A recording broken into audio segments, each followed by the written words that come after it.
안녕하세요. 안녕하세요. 네, 잘 지내셨나요? 성탄절 잘 지내셨나요? 우리 학원은 성탄절 때 강의했나요? 저는 성탄절 때 강의했는데 네. 오늘은 320쪽부터 보시면 될 것 같아요. 우리 교재가 기초과정을 위해서 따로 쓴 책이 아니라 기본서에 있는 것을 이렇게 조금 모아놓은 거예요. 그래서 우리 책이 기초과정이 아니기 때문에 책을 다 할 수는 없고요. 다 본 수업 시간에 내년부터 이제 하나씩 보실 겁니다. 그래서 이 기초과정을 제가 선택을 해야 돼요. 그래서 320쪽 이걸 좀 보겠습니다. 거기 보시면 등기 신청에 필요한 정보라고 나와 있죠. 네. 이 부분이 이제 예전에는 많이 출제가 됐었는데 요즘은 많이 출제가 되는 부분은 아닌 것 같아요. 여기에 이러한 부동산이 있습니다. 소유자는 갑이 될 거예요. 갑이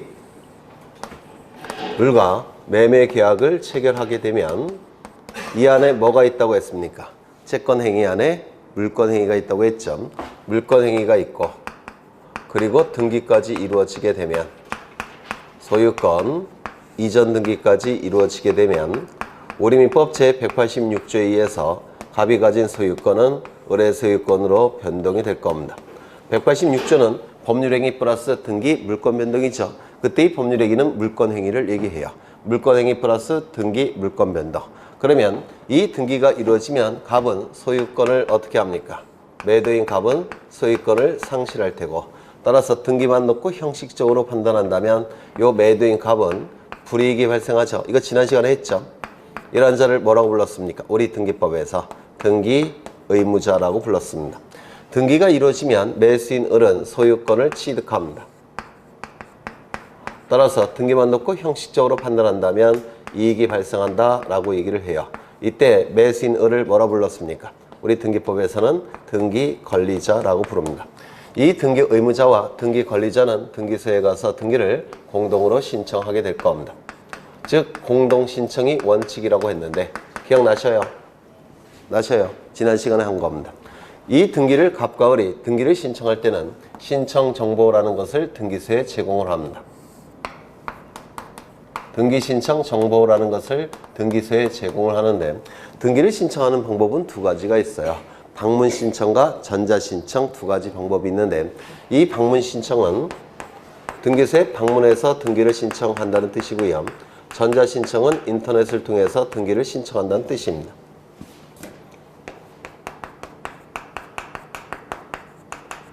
그래서 이 등기 신청 정보를 컴퓨터 화면에 띄웁니다. 모니터에 띄워요. 모니터에 띄운 다음에 키보드를 통해서 그 신청 정보의 내용들을 입력을 합니다. 입력해서 프린트를 딱 켜요. 프린트 키에서 출력을 합니다. 그러면 신청 정보가 종이 형태로 나오겠죠. 그 종이 형태의 신청 정보를 가지고 등기소에 방문해서 등기를 신청하는 방법. 이걸 방문 신청 또는 서면 신청이라고 부릅니다. 옛날에는 서면 신청이라는 용어를 썼었어요. 신청 정보가 종이 형태로 만들어진 걸 얘기하는 겁니다. 이걸 방문 신청이라고 하고요. 이게 원칙적인 등기 신청 방법입니다. 또 하나는 모니터를 킵니다. 컴퓨터 화면을 킨 다음에 키보드를 신청 정보를 띄워요. 띄운 다음에 키보드를 사용해서 입력을 합니다. 입력을 한 다음에 프린트는 키지 않아요. 프린트는 키지 않고 엔터키 탁 칩니다. 그러면 신청 정보가 인터넷 등기소에 보내지게 돼요. 이를 송신한다라는 표현을 씁니다. 그래서 인터넷을 통해서 등기를 신청하는 방법이 전자신청이라고 얘기합니다. 그래서 이 전자신청은 인터넷을 통해서 등기를 신청하는 방법이에요. 이렇게 두 가지 방법을 통해서 등기를 신청해요. 그래서 법무사들이 옛날에는 참 좋았죠. 법무사들이. 근데 요즘은 다 집에서 인터넷으로 신청할 수가 있기 때문에 법무사의 가치가 조금은 떨어진 것 같아요. 현재는. 그렇죠. 그럼 저 신청 정보가 방문 신청일 때는 종이 형태로 만들어집니다. 맞습니까? 그렇죠. 전자 신청의 경우에는 컴퓨터 파일 형태가 될 겁니다. 이거 차이점 느끼십니까? 그렇죠. 그러면 신청 정보가 등기소에 제공이 되면 신청 정보의 내용을 보고서 등기관은 등기부에 옮겨 적습니다. 등기부에 옮겨 적게 돼요. 여기의 내용을 이쪽에 옮겨 적을 겁니다. 그러면 이 등기부에 옮겨 적힌 정보가 등기부를 통해서 공시가 이루어지게 됩니다. 이때 등기관이 신청 정보의 내용을 등기부에 옮겨 적는 거, 이걸 뭐라고 부르냐면 등기를 실행한다라는 표현을 씁니다. 그래서 등기관이 하는 역할은 별게 아니라 갑과 을이 제출한 신청 정보를 등기소에 옮겨 적는 거, 이게 등기관이 하는 역할이에요. 그렇죠? 그러면 이 등기 기록에는 정확한 내용을 통해서 공시돼야 되겠죠. 잘못된 내용이 들어가서는 안 되겠죠. 따라서 신청 정보의 내용도 정확한 내용이 들어가야 됩니다. 그러면 신청 정보의 내용을 등기부에 옮겨 적을 때 먼저 등기관은 신청 정보의 내용을 어떻게 해야 될까요? 확인을 해야 됩니다. 정확한지 여부를 확인을 해야 돼요. 그래야 되겠죠. 그러면 어떠한 자료를 가지고 확인을 하느냐면 이 확인할 수 있는 자료를 갑과 을, 등기 신청인 갑과 을이 신청 정보의 내용을 확인할 수 있는 자료들을 갑과 을이 첨부를 해야 됩니다. 그걸 뭐라고 부르냐면 신청 정보의 내용을 확인할 수 있는 정보들을 신청인 갑과 을은 첨부를 해야 된다고 해서 이를 첨부정보라고 불러요. 그래서 신청 정보도 갑과 을이 등기소에 제공하는 것이고 신청 정보의 내용을 확인할 수 있는 정보들도 갑과 을이 같이 제공하는 겁니다. 이걸 첨부정보라고 부릅니다. 그래서 이 첨부정보가 예전에는 많이 출제가 됐는데 보통 2문제 정도나 출제가 됐는데 요즘은 많이 나오는 것 같지는 않아요. 1문제 정도가 출제가 이루어지는 것처럼 보입니다. 여기까지 얼핏 이해가 되십니까? 이해가 되셔요?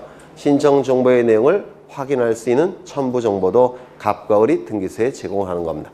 그래서 갑과 을은 신청 정보와 첨부 정보를 같이 등기소에 제공합니다. 그러면 등기관은 첨부된 정보를 가지고 신청 정보의 내용을 확인합니다. 확인이 되면 등기부에 옮겨 적어요. 이를 뭐라 부른다고요? 등기를 실행한다라는 표현을 쓰라는 겁니다. 여기까지 되셨을까요? 뭐 어려운 건 없었죠? 그러면 여기서 첨부된 정보를 가지고 신청 정보의 내용을 확인하는 거, 이걸 뭐라고 부르냐면 형식적으로 심사한다라는 표현을 씁니다. 그럼 형식적 심사의 반대는 뭐일까요? 실질적 심사가 되겠죠. 맞아요.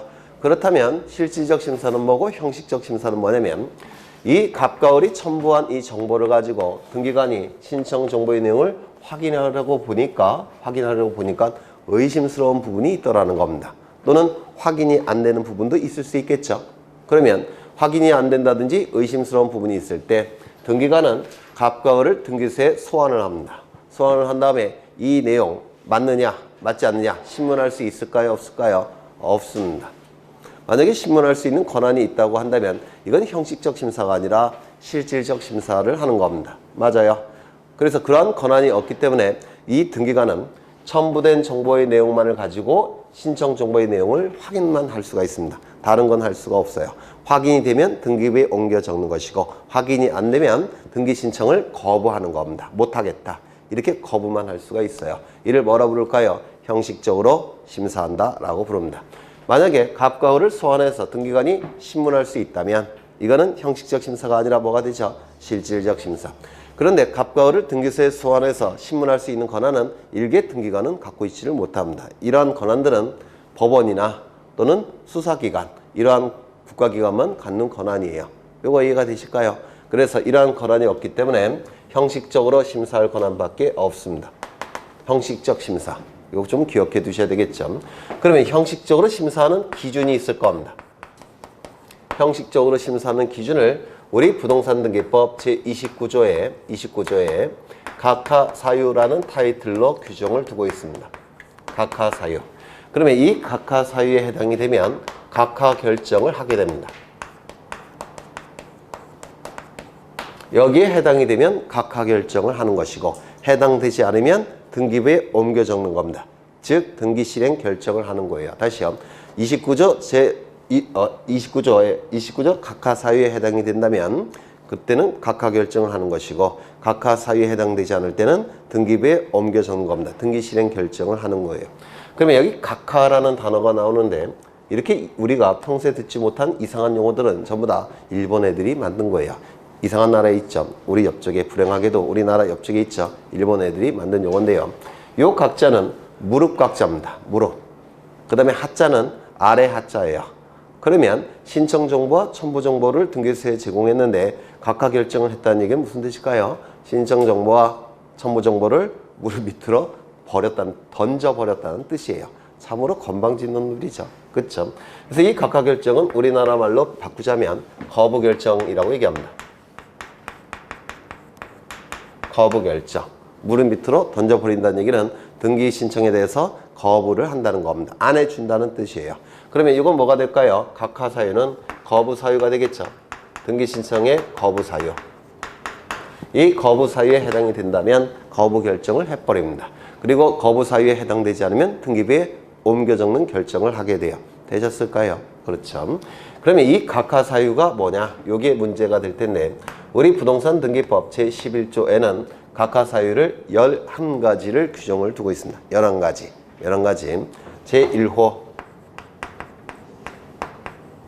제2호, 제3호 쭉쭉쭉 가서 제11호까지 11가지를 규정을 두고 있어요. 그러면 제1호는 뭐냐면 관할을 위반한 경우.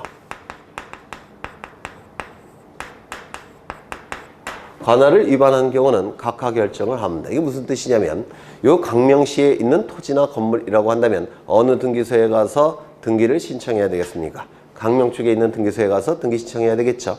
그렇죠.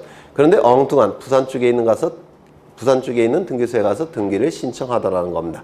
이를 관할을 위반했다 이렇게 얘기를 해요. 관할은 우리나라 말로 바꾸면 담당 등기소라는 뜻이에요. 그래서 담당 등기소에 가서 등기를 신청해야 되는데 엉뚱한 곳에 있는 등기소에 가서 등기를 신청했다는 겁니다. 그렇다면 강명에 있는 토지나 건물에 대해서 매매 계약을 체결할 때 매수인은 당연히 이 부동산은 어느 쪽 등기소에 있다라고 생각하겠습니까? 강명 쪽 등기소에 있다라고 생각하겠죠. 부산에 있다고 상상이나 할 수 있겠습니까? 전혀 상상도 못해요. 따라서 공시기능을 인정할 수가 없습니다. 엉뚱한 등기소에 가서 등기가 이루어졌다면 공시기능을 절대로 인정할 수가 없게 돼요. 따라서 이 관할을 위반한 등기는 절대로 등기 효력을 인정할 수가 없습니다. 거부 결정을 하게 될 겁니다. 이거 이해가 되실까요? 되시죠? 두 번째 등기 신청 사건이 갑과 을이 신청한 등기 신청 사건이 등기할 것이 아닌 경우 이때도 등기를 해줄 수가 없습니다. 등기 신청 사건 자체가 등기할 것이 아닌 경우. 예를 들어서 제가 엊그제 벤틀리 자동차를 한 대 샀습니다. 벤틀리 자동차 한 대 샀는데요. 가격은 4억 5천을 줬어요. 진짜는 아니에요. 네, 예로서 제가 무슨 벤틀리 자동차를 사겠습니까? 면허도 없는데. 네. 벤틀리 자동차 예를 든 겁니다. 그럼 4억 5천짜리니까 이거 아파트 한 채 값이죠. 작은 아파트 한 채 값이죠. 그래서 이거는 저는 아파트 한 채 값이라고 생각하고요. 이건 아파트 대접을 받아야 된다고 해서 제 친구가 있는 등기소에 가서 등기관으로 있는 등기소에 가서 이것 좀 등기해달라 이렇게 요구를 합니다. 등기해 줄까요? 안 해줄까요? 안 해줘요. 그렇죠. 왜요? 부동산이 아니니까 등기 신청 사건 자체가 등기할 것이 아닌 경우에 해당되겠죠. 따라서 이러한 등기는 등기를 해줄 리가 없습니다. 설령 등기가 됐다고 하더라도 공시기능을 인정할 수가 없어요. 당연히 무효인 등기가 될 겁니다. 이게 등기 신청 사건 자체가 등기할 것이 아닌 경우에 해당이 됩니다. 그 다음에 세 번째, 등기 신청 권한이 없는 자가 신청권이 없는 자가 등기를 신청한 경우. 예를 들어서 제가 이제 아파트를 구입했는데 너무 바빠서 법무사에게 위임을 합니다. 그러면 법무사는 제 대리인으로서 등기소에 가서 등기를 신청할 수 있겠죠. 맞아요. 그런데 등기를 신청하기 전에 제가 법무사에게 준 대리권을 회수를 했습니다. 시간이 나서 제가 그냥 직접 하겠다라고 해서 대리권을 회수를 했어요. 그럼 법무사는 대리 권한이 있습니까? 없습니까? 없죠. 그러면 등기 신청 권한이 있겠습니까? 없겠습니까? 없다는 겁니다. 이때도 등기 효력을 인정할 수가 없다는 겁니다. 그 다음에 쭉쭉쭉 가서 11호는 이건 말로 설명을 드릴 건데 대장과 등기부에는 부동산 표시사항이 기록되어 있죠. 그러면 대장에 기록된 부동산 표시사항과 등기부 표지부에 기록된 부동산 표시사항이 일치해야지 됩니다. 일치하지 않으면 11호에 의해서 등기를 거부하게 돼요. 지금은 기초과정이니까 제가 볼 때는 1호, 2호 정도만 기억하시면 돼요. 1호, 2호. 요것은 나중에 민법에서 판례를 이해할 때 복잡한 판례를 암기 안 하셔도 이걸로 해결되는 판례가 굉장히 많아요. 그래서 좀 기억해 두십니다. 여기서 1호 뭐라고요? 관할을 위반한 경우. 2호는 뭐죠? 등기 신청 사건이 등기할 것이 아닌 경우. 요 1호, 2호는 꼭 기억을 해 두셔야 됩니다. 여기에 해당이 된다면 거부 사유에 해당이 되니까 거부 결정을 하게 될 겁니다. 등기를 안 해주겠죠.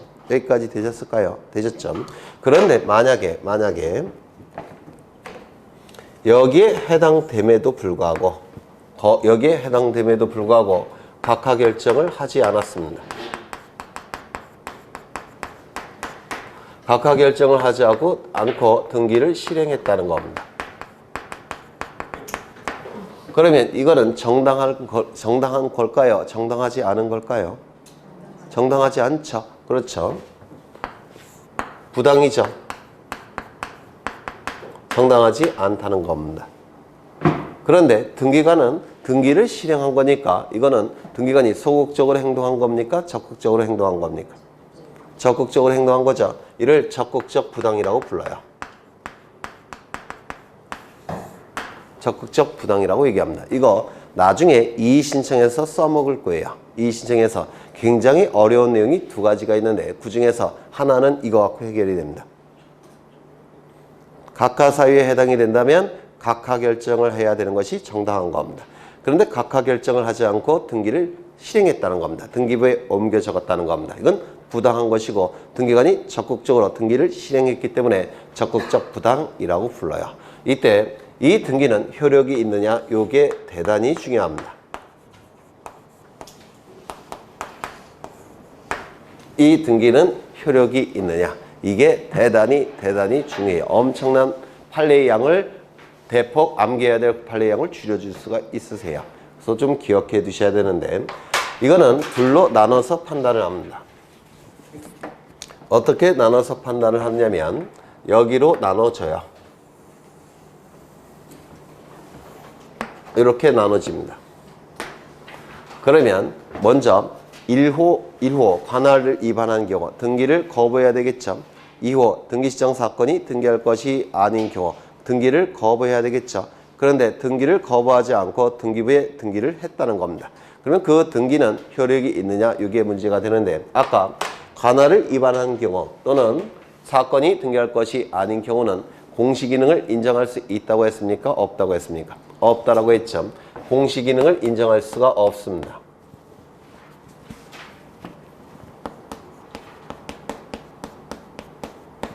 그러면 등기부라는 것은 부동산 권리에 관한 정보를 주권자인 국민에게 공시하는 게 등기부의 역할이죠. 맞아요. 그 공시가 본질적 역할인데 공시 기능을 인정할 수 없다라고 한다면 이거는 엄청난 하자가 있는 겁니다. 맞아요. 엄청난 하자가 있기 때문에 이건 하자가 너무 크다라고 평가합니다. 하자가 클 때자 너무 크다라고 평가해요. 하자가 너무 크니까 이 등기는 효력을 인정할 수 있을까요? 없을까요? 절대로 효력을 인정할 수가 없어요. 등기부의 역할은 공시 기능을 담당하는 것이 등기부의 역할인데 공시 기능을 인정할 수 없는 등기라고 한다면 등기부의 등기가 설령 됐다고 하더라도 이건 하자가 너무 큰 겁니다. 따라서 효력을 절대로 인정할 수가 없습니다. 따라서 이걸 뭐라고 부르냐면 당연히 무효인 등기다 이렇게 표현을 합니다. 또는 절대적으로 무효이다 이렇게 표현을 해요. 당연히 무효다, 절대적으로 무효다. 그렇다면 당연히 무효인 등기가 등기부에 있는 것은 안 되겠죠. 등기관이 발견했다면 어떻게 해야 될까요? 알아서 말소시켜야 됩니다. 즉 알아서 없애야 된다는 겁니다. 즉 직권으로 말소를 해야 됩니다. 요거 이해가 되실까요? 그러면 알아서 말소를 해야 되는데 등기관이 발견을 못했다면 어떻게 해야 될 겁니까? 이 등기를 통해서 손해가 발생하는 자가 말소해 달라고 신청해야 될 겁니다. 맞습니까? 그 절차가 이의신청 절차예요. 그래서 이의신청 절차를 통해서 말소를 시켜야 됩니다. 이의신청 절차를 통해서 말소시켜야 됩니다. 이거는 세트로 움직이는 겁니다. 기계적으로 이게 나오셔야 돼요. 1호 위반, 2호 위반의 등기는 하자가 너무 크고 공시기능을 인정할 수가 없으니까 설령 등기부에 등기가 실행이 됐다고 하더라도 그 등기는 당연무효, 직권말소, 이의신청 이렇게 기계적으로 나오셔야 돼요. 수학 공식처럼. 그 다음에 3호부터 11호 위반의 등기는 이거는 공시 기능은 인정한다 라고 얘기합니다. 공시 기능이 인정이 된다면 하자가 크게 있는 겁니까? 적게 있는 겁니까?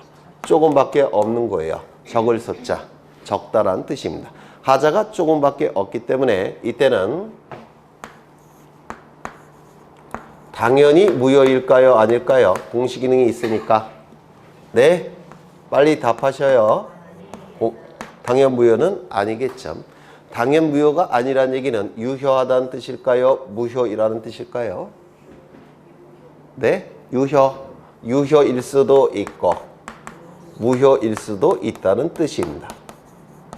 무효가 아니라고 한다면 유효라는 뜻이죠. 근데 앞에 당연이라는 문구가 들어가면 무효일 수도 있고 유효일 수도 있다는 뜻이에요. 그렇다면 등기관이 발견했을 때 직권으로 말소할 수 있을까요? 없을까요? 유효일 가능성도 있기 때문에 직권으로 말소할 수는 없겠죠. 알아서 말소할 수는 없습니다. 왜? 유효일 가능성이 있으니까. 그렇다면 직권으로 말소할 수 없다면 이해관계인이 이의신청 절차를 통해서 말소를 신청할 수 있을까요? 없을까요? 없습니다. 이게 기계적으로 나오셔야 돼요. 기계적으로 수학 공식처럼. 그러면 언제 유효이고 언제 무효인지 이게 판단이 돼야 되는데 실체관계와 부합한다면 실체관계와 부합하는 등기라고 한다면 이 등기는 유효하다라고 판단합니다. 실체관계와 부합하는 등기라고 한다면 이 등기는 유효해요. 실체관계와 부합하지 않는 등기라고 한다면 실체관계와 부합하지 않는 등기라고 한다면 이 등기는 무효인 등기입니다.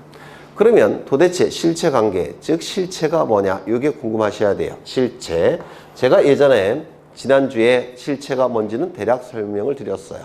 법의 실체는 권리와 의무를 얘기하는 겁니다. 민법에 의하면 법의 실체는 뭐라고요? 권리, 의무를 얘기해요. 그런데 자본주의 국가는 권리 위주로 논의가 이루어지기 때문에 권리 위주로 설명을 하고요. 사회주의 국가는 의무 위주로 설명을 합니다. 그래서 우리나라는 자본주의 국가니까 권리 위주로 논의를 해요. 그러면 실체관계에 부합한다는 얘기는 뭐냐면 어차피 권리를 취득할 자 이름으로 등기가 됐다면 이런 뜻이에요. 어차피 권리를 취득할 자 명의로 등기가 됐다면 3호부터 11호 위반일지라도 이 등기는 권리를 취득할 자 이름으로 등기가 됐기 때문에 실체관계와 부합하는 등기다라고 얘기를 합니다. 따라서 그 등기는 유효해요. 그런데 권리를 취득할 수 없는 자 이름으로 등기가 됐다면 3호부터 11호 위반이었을 때 어차피 권리를 취득할 자 이름으로 권리를 취득할 수 없는 자 이름으로 등기가 됐죠. 그 등기는 무효인 등기라는 뜻입니다. 그래서 결국은 실체관계는 권리를 얘기해요. 예를 들어서 이건 대법원 판례인데요. 갑은 아파트 한 채를 갖고 있습니다. 평수는 100평이에요. 근데 이 아파트가 강남에 있는 아파트예요. 요즘 평당 억 정도 하죠. 100억. 요 갑은 부모님으로부터 상속을 받아서 갖고 있습니다. 100억짜리 아파트를. 제 거였으면 얼마나 행복했을까 그런 생각이 듭니다. 100억짜리 아파트 한 채 갖고 있으면 저는 일 안 해요. 이거 팔아갖고 그냥 낙향해서 어차피 제가 이거 다 죽을 때까지 써도 못 쓸 것 같은데 그렇지 않을까요? 1년에 1억씩만 쓰더라도 아니야 1년에 3억씩만 쓰더라도 30년 제가 30년 살 것 같진 않은데 30년이면 그러면 3억이면 한 달에 3천만 원 와. 네. 여튼 갑은 아파트 한 채를 갖고 있는데요. 이 갑이 못된 버릇이 있어요. 그게 뭐냐면 새벽 2시나 3시에 술 먹고 들어와서 아파트 현관문 빡빡 발로 뻥뻥 차고 그리고 막 노래 부르고 난리 치면서 들어옵니다. 이걸 일주일에 한 5번 정도, 5번 너무 많은가? 일주일에 한 2-3번을 해요. 그러면 열받는 사람은 주변 사람도 열받겠지만 또 누가 열받을까요? 네?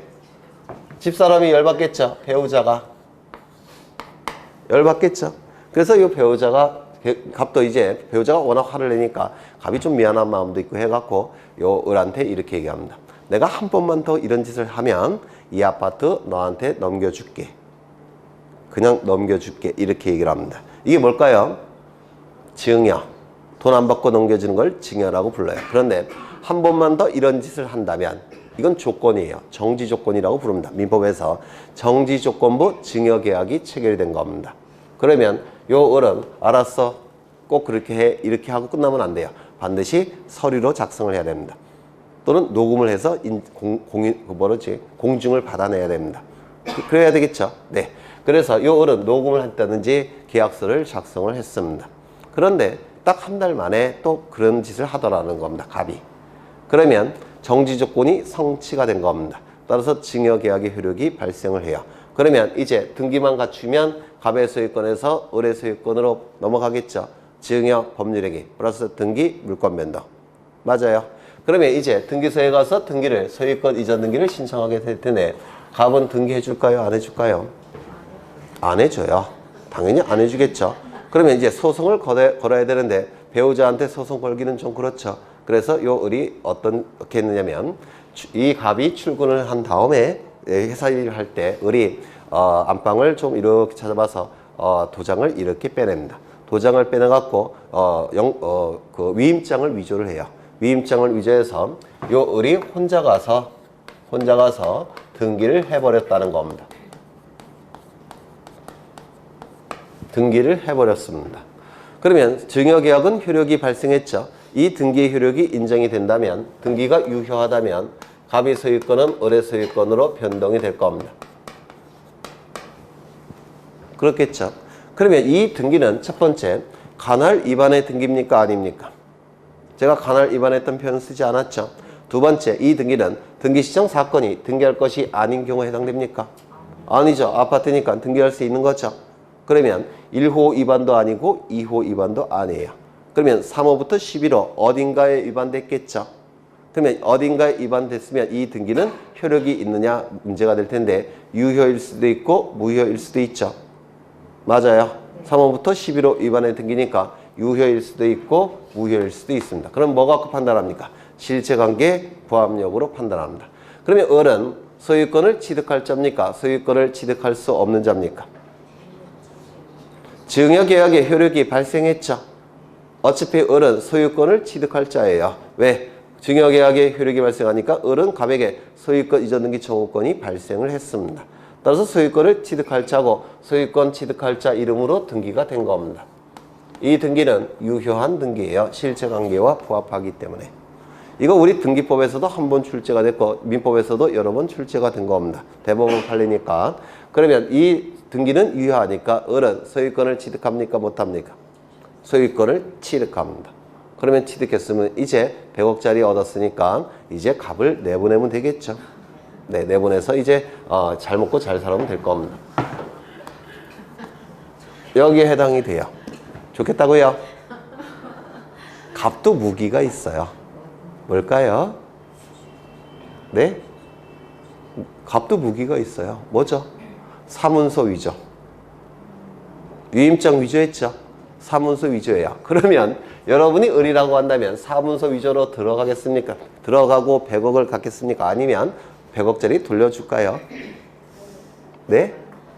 저 같으면 어차피 이거 초범이라서 집행유예 정도밖에 안 나와요. 변호사 좀 쓰면 네, 집행유예 기간도 좀 짧을 수도 있고 저 같으면 그냥 갖겠습니다. 그리고 조용히 내보낼 것 같아요. 네. 새로운 인생을 사는 거죠. 술버릇은 안 고쳐져요. 네, 그러니까 교체를 하는 겁니다. 교체를 이거 한 다음에 여튼 이거 대법원 판례입니다. 이거 꼭 기억해 두셔야 돼요. 이게 암기량을 대폭 줄일 수가 있습니다. 여기까지 되셨을까요? 되셨죠? 이때 요게 신청 정보고 요게 첨부 정보라는 겁니다. 신청 정보, 첨부 정보. 여기서 신청 정보에서 옛날에 등기 필증이라는 게 있었습니다.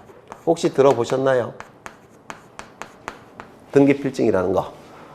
지금은 뭐로 이름이 바뀌었느냐면 등기필 정보로 이름이 바뀌었습니다. 지금은. 그래서 지금은 등기필 정보고 옛날에는 등기필증이라는 이름이었고 그 전에는 등기권리증이라는 이름이었습니다. 근데 그 전에는 집문서, 땅문서라고 불렸어요. 그래서 옛날에는 뭐 일제시대 같은 경우는 집문서, 땅문서, 그 이후에는 등기 권리증, 그 이후에는 등기필증, 지금은 등기필 정보로 바뀌었는데 요때는 이 등기필증이 첨부 정보였습니다. 첨부 정보. 그런데 지금은 이 등기필 정보는 첨부 정보였는데 요거는 요 신청 정보에 기록되는 내용으로 바뀌었어요. 요게 등기필 정보라는 게. 그래서 이 등기필 정보는 첨부 정보는 아니고 신청 정보에 기록되는 정보인데요. 요것 좀 보겠습니다. 요것 좀. 등기필 정보가 뭔지. 그래서 신청 정보에서 등기필 정보 요게 제일 중요하기 때문에 요것 좀 보겠습니다.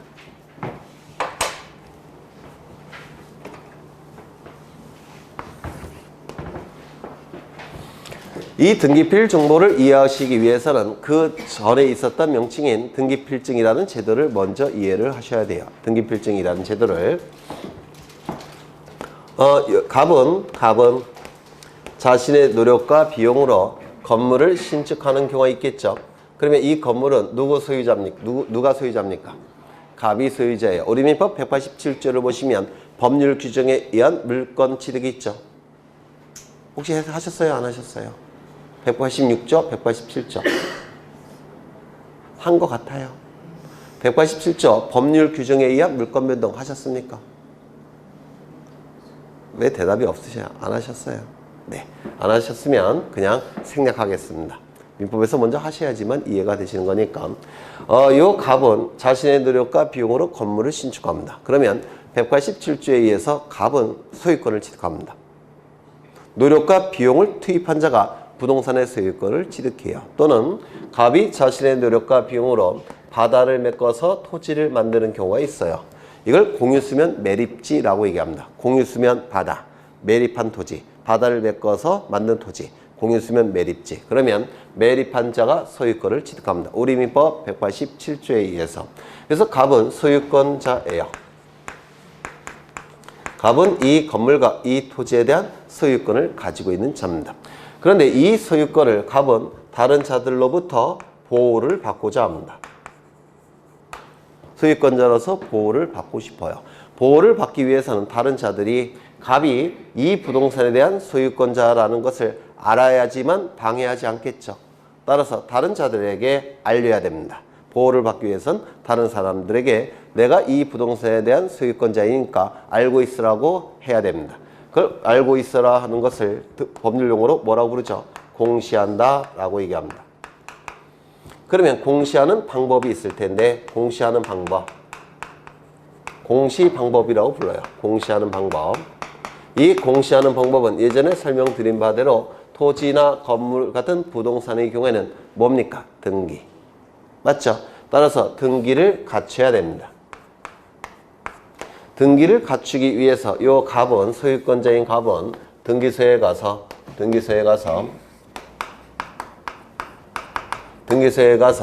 존재하는 소유권을 보호하기 위한 최초의 공시 방법인 등기를 해달라고 등기소에 요구를 하게 됩니다. 이걸 뭐라고 부르냐면 소유권 보전 등기를 신청한다 라고 얘기를 해요. 존재하는 소유권을 보호받기 위해서 최초로 갖추는 공시 방법인 등기, 이를 보전등기라고 얘기합니다. 이 보전등기는 소유권에서만 사용하는 용어예요. 전세권 보전등기, 지상권 보전등기 이런 건 아예 없습니다. 그 이유는 요 존자 안에 존재하는 소유권을 보호한다라는 문구가 요 존자 안에 존재하는 소유권 여기 요 안에 있기 때문에 그래요. 존재하는 소유권을 보호한다는 뜻이니까 보전등기는 소유권에서만 쓰는 용어입니다. 다른 권리에서는 쓸 수가 없어요. 그러면 보전등기를 신청하게 되면 등기관은 보전등기를 해줍니다.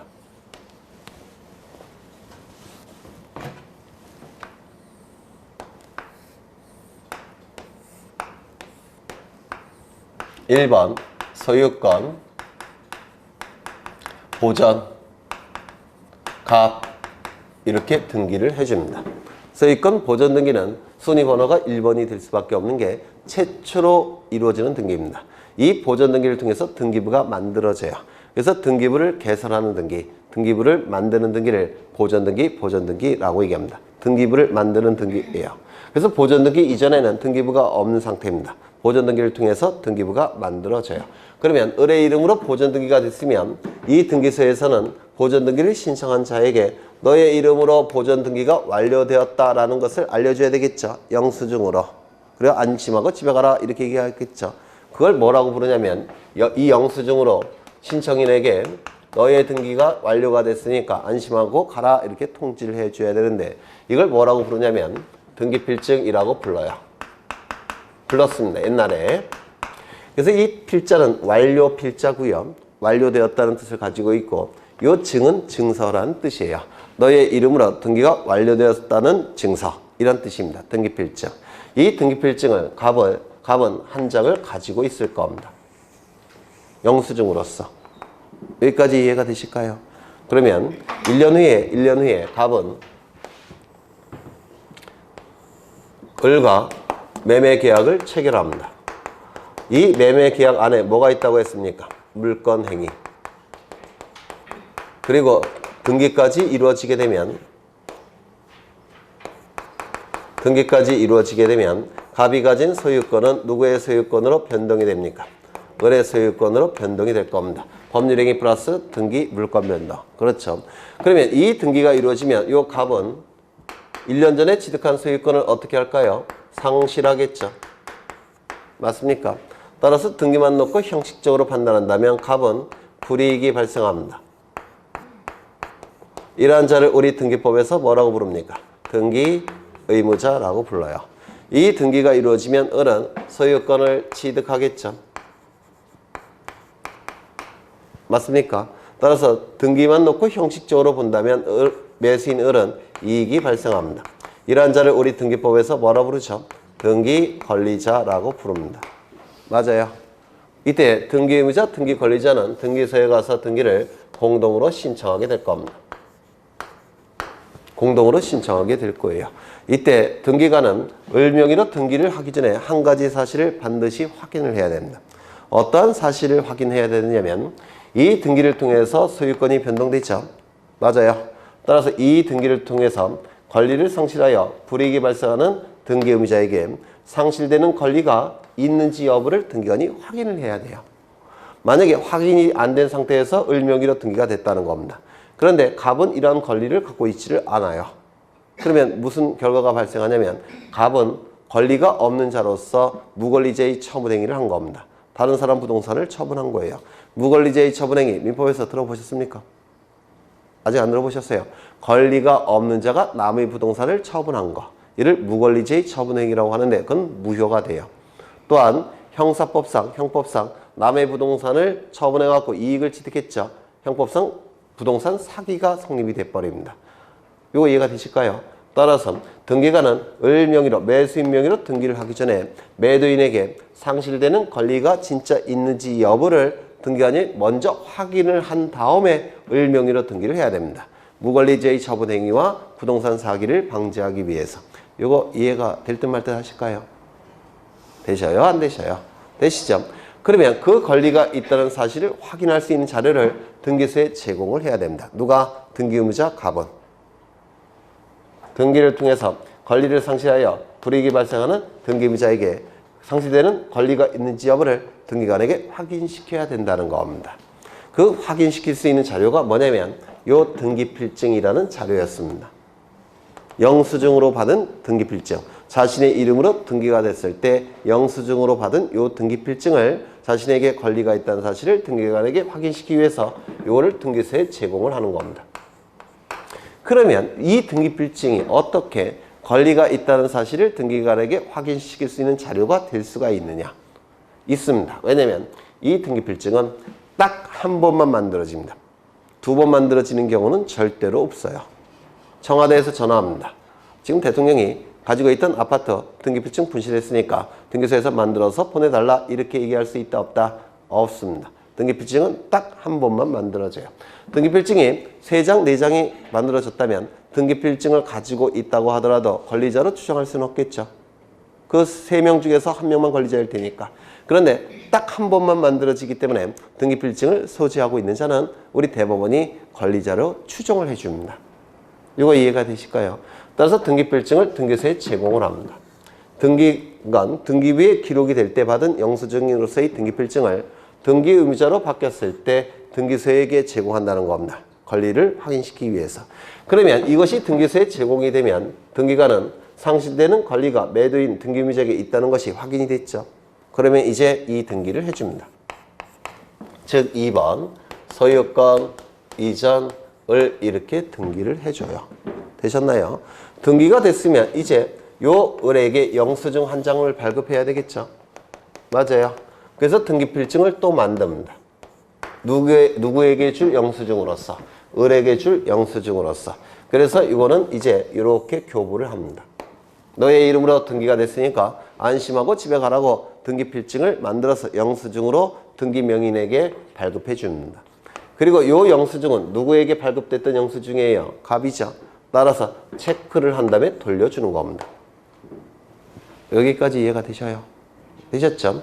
그러면 이제 1년 또 지났습니다. 1년이 지났으면 이제 을이 병과 또다시 매매 계약을 체결합니다. 그러면 이 채권행위 안에 뭐가 있죠? 물권행위. 그리고 등기까지 이루어지게 되면 갑이 을의 소유권은 병의 소유권으로 변동이 될 겁니다. 맞습니까? 186조에 의해서. 그러면 이 등기가 이루어지면 이 을은 1년 전에 취득했던 이 소유권을 어떻게 하죠? 상실하겠죠. 따라서 등기만 놓고 형식적으로 판단한다면 매도인 을은 불이익이 발생합니다. 이러한 차를 우리 부동산 등기법에서는 뭐라고 부르죠? 등기 의무자. 이 등기가 이루어지면 병은 소유권을 취득하겠죠. 따라서 등기만 놓고 형식적으로 판단한다면 병은 이익이 발생할 겁니다. 이러한 자를 뭐라고 부르죠? 등기 관리자. 따라서 등기 의무자와 등기 관리자는 등기소에 가서 등기를 공동으로 신청하게 될 겁니다. 이때 등기관은 요 병명의 등기를 병명의로 등기를 하기 전에 반드시 확인해야 될 게 있죠. 이 등기를 통해서 권리를 상실하여 불이익이 발생하는 등기의무자에게 상실되는 권리가 있는지 여부를 등기관에게 확인시켜야 된다고 했죠. 그 확인시킬 수 있는 자료가 뭐라고요? 등기필증. 이때 을은 요 받은 등기필증을 가지고 있겠죠. 요 등기필증은 한 번만 만들어지기 때문에 등기필증을 가지고 있는 자는 권리자로 추정이 된다고 했습니다. 따라서 요 등기필증을 등기소에 제공합니다. 그러면 확인이 됐을 테고 이제 병명의로 등기를 할 겁니다. 등기하겠죠. 3번 소유권 이전 병. 그러면 이제 병의 이름으로 등기가 됐으니까 안심하고 집에 가라고 한 장 영수증을 만들어 주겠죠. 이게 뭐라고요? 등기필증. 그러면 이거는 체크를 한 다음에 돌려주겠죠. 이러한 절차가 반복이 되는 겁니다. 이러한 절차가. 여기까지 이해가 되실까요? 되셨죠? 그렇다면 이 등기필증이라는 것은 두 가지 기능을 수행을 하게 됩니다. 하나는 뭘까요? 영수증이죠. 영수증의 기능을 수행하게 됩니다. 이 영수증은 누구에게 만들어서 작성이 돼서 줬습니까? 신청인에게 작성해서 교부해 줬죠. 이때 요 을은 요거를 체크를 해서 돌려줬고 영수증으로. 새로 만든 것은 누구에게 줬습니까? 등기명인에게 줬죠. 맞아요. 등기명인은 등기 권리자죠. 그래서 종전의 것은 체크를 해서 등기의무자에게 돌려줬고 새로 만든 것은 등기 권리자가 되는 등기명인에게 발급해 줬습니다. 맞아요. 영수증으로. 그러면 이때 또 하나의 기능은 뭐죠? 등기 권리자일 때 받은 요 등기필증을 등기의무자로 전환이 됐을 때 등기 권리자일 때 받은 등기필증을 등기의무자로 나중에 전환이 됐을 때 등기소에 제공해서 자신에게 권리가 있다는 사실을 등기관에게 확인시키는 기능도 수행했습니까? 맞죠? 등기 권리자 일 때 받은 새로 만들어진 등기필증을 등기의무자로 전환이 됐을 때 자신에게 권리가 있다는 사실을 등기관에게 확인시키는 기능을 요 등기필증이 수행을 했습니다. 맞아요? 맞아요? 안 맞아요? 맞죠? 이거는 등기 권리자일 때 받은 등기필증. 이건 등기의무자로 전환이 됐을 때 자신에게 권리가 있다는 사실을 등기관에게 확인시키는 기능. 두 가지 기능을 수행했습니다. 그런데 문제는 뭐냐면 이 등기필증은 더 이상 만들어지지 않습니다. 폐지가 됐습니다. 등기필증 제도는 이제 없어요. 폐지가 됐습니다. 그렇다면 등기필증이 수행했던 이 두 개의 기능은 다른 제도가 대신해야 되겠죠. 그 다른 제도가 뭐냐면 요거는 등기완료 통지가 그 기능을 대신하게 됩니다.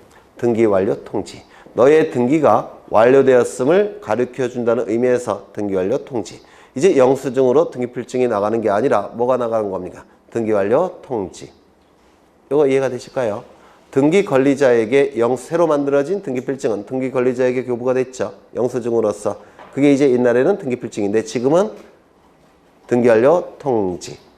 요거 새로 만들어진 거. 이게 뭐로 대신한다고요? 등기완료 통지. 되셨을까요?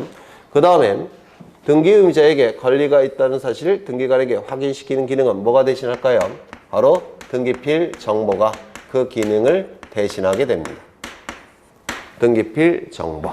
그러면 이 등기필 정보는 등기권리자일 때 받았겠죠. 그리고 등기의무자로 전환이 됐을 때 등기의무자가 등기소에 제공하겠죠.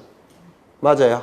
그렇다면 이 등기권리자는 두 개를 받는 겁니다. 영수증으로서 등기완료 통지.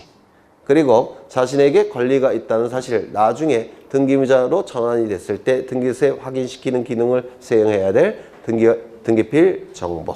두 가지를 받게 돼요. 이거 이해가 되실까요? 그러면 등기완료 통지는 그냥 갖고 있는 것이고 등기필 정보는 나중에 등기의무자로 바뀌었을 때 등기소에 제공하게 될 겁니다. 되셨을까요? 안 되셨을까요? 네, 이게 워낙 어려운 내용이라서 그래요. 그러면 이 등기필 정보는 이러한 기능을 수행하기 위해서는 일정한 요건을 갖춰야 됩니다. 이러한 기능을 수행하기 위해서는 일정한 요건을 갖춰야 돼요. 그 요건 네 가지인데 그걸 오늘 좀 외워두시면 좋을 것 같아요. 일정한 요건을 갖춰야 되는데 첫 번째, 권리에 관한 등기에서만 등기필 정보가 작성이 됩니다.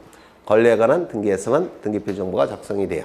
그러면 표제부 등기가 이루어진다면 등기필 정보는 작성될까요? 안 될까요? 네. 표제부는 권리에 관한 내용이 기록될까요? 안 될까요? 안 되죠.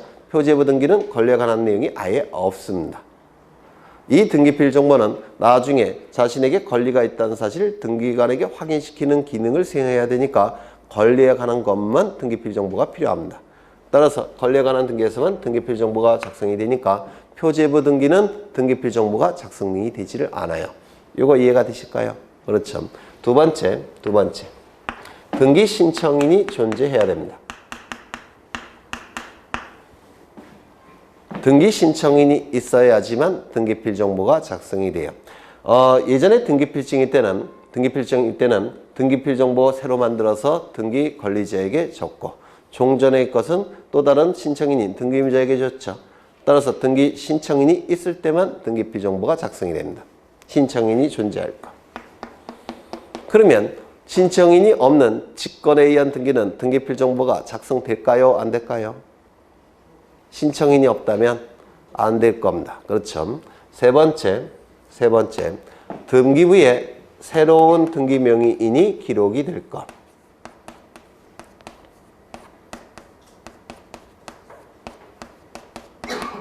이 새로운 등기 명의는 누구일까요? 등기 권리자. 등기 권리자 아닙니까? 그래서 등기 권리자에게 작성해서 주는 거니까 등기 권리자가 등기부에 새롭게 기록이 돼야 된다는 겁니다. 새로운 등기 명의인이 기록될 것. 네 번째. 신청인과 새로운 등기 명의는 같은 사람일 것. 이게 네 번째예요. 같은 사람일 것. 다른 사람일 때는 등기필 정보가 애당초 작성되지 않습니다. 같은 사람이어야 돼요. 아까 등기필증은 신청인 중에서 등기 권리자에게 작성해서 등기 권리자에게 새로 작성한 것은 줬죠. 그렇지 않습니까? 새로 작성한 것은 등기 권리자 신청인 중에서 신청인은 둘이 있는데 누구에게 줬습니까? 등기 권리자에게. 그래서 신청인과 등기 명의는 같은 사람이어야지만 등기필 정보가 작성이 됩니다. 요거 꼭 기억하셔야 돼요. 이 네 가지 요건을 충족한다면 등기필 정보가 작성이 돼서 통지가 됩니다. 누구에게? 등기 명인에게 작성돼서 통지가 돼요. 그래서 이 네 가지 요건을 반드시 외우셔야 돼요. 예전에는 너무 어려워서 잘 출제를 안 했는데 요즘은 계속 출제를 합니다. 좀 어려워요. 이걸 외워두시면 암기량을 한 5분의 1로 줄일 수가 있어요. 5분의 1로. 그래서 좀 꼭 외워두실 필요가 있습니다. 다시요. 등기필 정보가 작성 통지되기 위한 요건 네 가지. 첫 번째, 권리에 관한 등기일 것. 두 번째, 신청인이 존재할 것. 세 번째, 등기부에 새로운 등기명인이 기록될 것. 네 번째, 신청인과 등기명인은 같은 사람일 것. 이때 등기필 정보를 작성해서 통지해 줍니다. 누구에게? 등기명인에게. 꼭 외워두셔야 돼요. 네. 외울 거예요? 안 외울 거예요? 이게 매년 12월마다 이 얘기를 꼭 말씀을 드리는데 보통 6월달이 될 때까지 안 외우시더라고요. 네, 꼭 외우셔야 됩니다. 여러분 신뢰할 수 없으니까 다시 한번 보죠. 첫 번째, 권리에 관한 등기일 것. 두 번째, 등기 신청인이 존재할 것. 세 번째, 등기부에 새로운 등기명인이 기록될 것. 네 번째, 신청인과 등기명인은 같은 사람일 것. 되셨을까요? 그러면 이 등기필 정보는 어떻게 만들어져 있느냐면 이 등기필 정보는 일련 번호와 비밀번호로 구성이 되어 있습니다. 일련 번호와 비밀번호로 구성되어 있는데 일련 번호는 영문과 아라비아 숫자를 조합한 12개로 구성되어 있습니다. 영문과 아라비아 숫자를 조합한 12개로 구성이 되어 있고요. 비밀번호는 등기소에서 총 50개가 부여돼요. 50개가. 그래서 일련 번호와 50개 중에 하나의 비밀번호를 선택해서 여기다가 등기필 정보를 기입을 하는 겁니다. 여기다가 일련 번호와 50개의 비밀번호 중 하나를 선택해서 여기 신청 정보에 기록을 하는 겁니다. 누가? 등기 의무자가. 맞아요. 그러면 등기가 완료가 되면 등기소에서 등기필 정보가 만들어져서 누구에게 통지가 된다고요? 등기 관리자에게. 그럼 그 등기 관리자가 나중에 등기부자로 바뀌었을 때 신청 정보에 다시 일련 번호 12개와 비밀번호 중 하나를 선택해서 신청 정보에 또 기록을 하는 겁니다. 되셨을까요? 이러한 절차를 통해서 등기필 정보가 운용이 되는 겁니다. 워낙 어려우니까 일단 요 등기필 정보의 기능, 그 다음에 등기필 정보의 뭐죠? 요건, 그 다음에 등기필 정보의 구성, 일련 번호 12자리와 비밀번호 50개 중 하나를 부여한다는 거. 요거 좀 기억해 두시면 좋을 것 같은데요. 네. 그래서 지금은 사실은 기초과정이니까 용어 위주예요. 다만 용어만 설명을 드리면 전혀 이해를 못 하시니까 이론도 같이 설명을 드리는 건데 이론은 아직 기초과정이니까 이걸 이해하기를 제가 원하지도 않아요. 그냥 듣고 머리에 이런 거 있었다라는 흔적만 있으시면 돼요. 너무 스트레스 받을 필요는 없습니다. 나머지 것들은 지금 뭘 보셨느냐면 322쪽에 등기필 정보 이렇게 나와 있죠. 가로를 보니까 등기필증 이렇게 나와 있죠. 지금은 등기필증 제도라는 건 아예 없어요. 그렇죠? 그 다음에 요 오른쪽에 있는 거 이런 것들은 이제 나중에 하나씩 보실 겁니다. 어디를 보시느냐면 이제 326쪽에 각하 사유 있습니까? 있죠. 각하 결정이 있죠. 각하 결정이 해당되는 건 각하 사유에 해당이 될 때 각하 결정에 해당이 되죠. 거기 1호 뭐 나왔습니까? 등기소의 간헐이 아닌 경우, 간헐 위반이죠. 2호는 뭐가 나와 있죠? 사건이 등기할 것이 아닌 경우. 맞죠? 이 2호 사건이 등기할 것이 아닌 경우. 이거 명확해요? 명확하지 않아요? 네? 명확해요? 명확하지 않죠? 이걸 불확정 개념 또는 제왕적 규정이라고 하는데 이렇게 불확정인 규정이 민법에도 있는데 민법 몇 조일까요? 103조. 선량한 풍속, 기타 사회질서. 이것도 법관마다 선량한 풍속 다를 수 있죠. 사회질서 다를 수 있죠. 이런 것들을 불확정 개념이라고 불러요. 의미가 명백하지 않다는 겁니다. 그러면 이렇게 불확정 개념들은 판례가 많고 논문이 많습니다. 그래서 시험에도 잘 나와요. 이게 그 밑에 사건이 등기할 것이 아닌 경우가 구체적으로 어떠한 것들이 있는지가 부동산 등기규칙 제50조에 10가지가 나와 있죠. 맞습니까? 근데 10가지만 있는 건 아니에요. 10가지가 더 있어요. 근데 이게 시험에 나옵니다. 거의 매해 출제가 이루어지고 있어요. 이게 사건이 등기할 것이 아닌 경우가 무슨 뜻인지 이게 우리 시험에 거의 매해 출제가 되는데 여기 10개 나와 있고 10개 정도가 더 있어요. 20개 정도. 이거 외우실 수 있겠습니까? 아니 시험을 보시면 외울 건 외워야죠. 네? 저도 못 외워요 사실은. 근데 이거는 외우지 않고도 충분히 골라내실 수 있어요. 다만 아주 높은 민법 지식이 필요합니다. 민법 지식이. 그래서 민법 지식을 가지고 한 줄 한 줄씩을 이해를 하실 겁니다. 나중에 조금 실력이 올라가시면 민법 지식을 가지고 한 줄씩 한 줄씩 설명을 드릴 겁니다. 이해를 하여야지만 암기하지 않고도 그걸 풀어낼 수가 있어요. 그 민법 지식이 어느 쯤에 쌓일까요? 여러분 머릿속에. 제가 얼만큼 기다리면 될까요? 한 달? 네? 뭐라고요? 제일 젊으신 분 몇 달 기다리면 돼요? 제일 젊지 않나? 제일 젊을 것 같은데. 아, 이쪽이 제일 젊으셔요. 몇 달 기다리시면 됩니까? 빨리 답하셔요.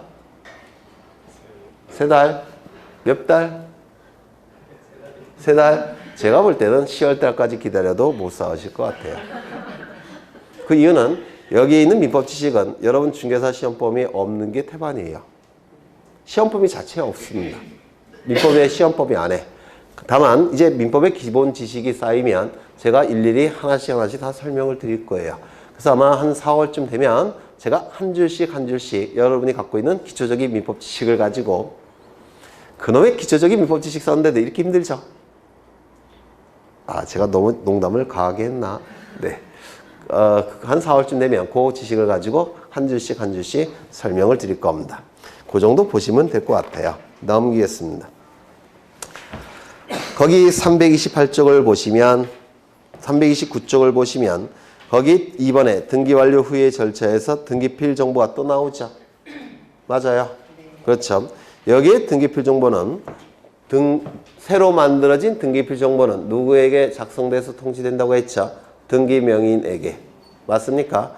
그 등기명인에게 작성 통지되는 등기필 정보를 얘기하는 것이고요.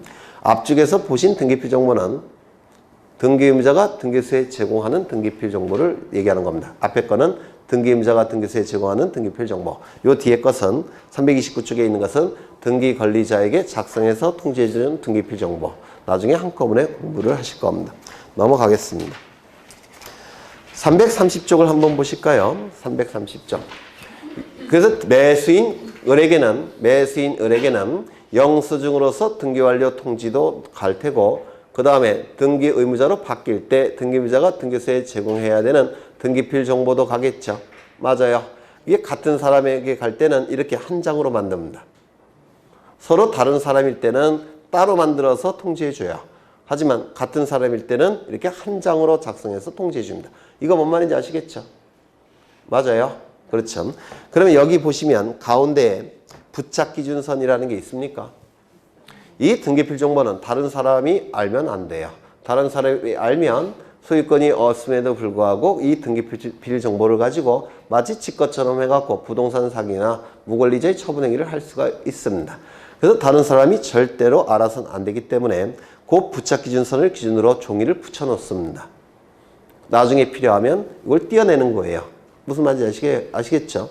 그러면 그걸 띄어내면 뭐가 되냐면 일련 번호와 비밀번호가 있죠. 일련 번호와 비밀번호로 구성된 게 뭐라고요? 등기필 정보. 그렇죠. 그럼 일련 번호는 거기 보시면 영문과 아라비아 숫자를 조합한 12개로 구성되어 있습니다. 영문과 아라비아 숫자고 다 합치면 몇 개예요? 12개. 그 다음에 거기 밑에 박스에 비밀번호가 총 50개가 주어져요. 이 중에서 하나를 선택합니다. 그럼 일련 번호와 선택한 비밀번호를 나중에 등기 신청 정보에 어떻게 한다고요? 기록하는 겁니다. 되셨을까요? 네. 그 다음에 넘어가겠습니다. 332쪽에 각종 권리에 관한 등기 절차는 잠시 쉬었다가 하겠습니다.